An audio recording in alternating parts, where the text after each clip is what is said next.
hinahatid sundo po niya ako. Last ko hindi ganun. To be known is to be loved. Para sa akin, maka-Diyos. So, yun. Siyempre, lahat naman tayo, gusto na yung partner nila is maka-Diyos, yung may takot sa Diyos. Siyempre, kapag may faith tayo kay God, lahat nung pangarap natin, lahat nung gusto natin makamit. And para mas maging maganda yung foundation ng relationship ng dalawang tao, kailangan nasa sentro nila yung Panginoon. Ano po, yung hinahatid sundo po niya ako. Kasi para sa akin po little things matter. Kung marunong lang pag-update. Kasi in last ko hindi ganun sa 5 years.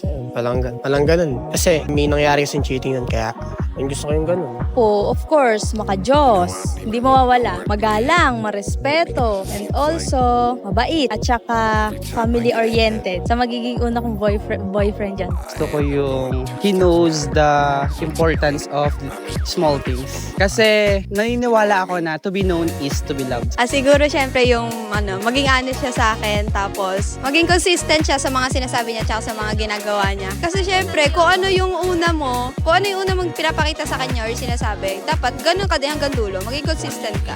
Marami actually. First of all, syempre dapat family-oriented. Kailangan yun. And pangalawa, may takot sa Diyos. Wala ka nun. Pangatlo, gusto ko yung hindi ako bibigyan ng ikakaselos ko. Kumbaga ganun. Pang-apat, gusto ko bigyan niya ako ng time. For example, hindi siya ganong mahigpit. Like, free ako. Kasi alam ko naman yung boundaries ko and limitation. Ayun lang po. Syempre po, mabait. Common naman po yun. Gentleman. Yung napapasaya ako kahit simpleng bagay. It's one unique, one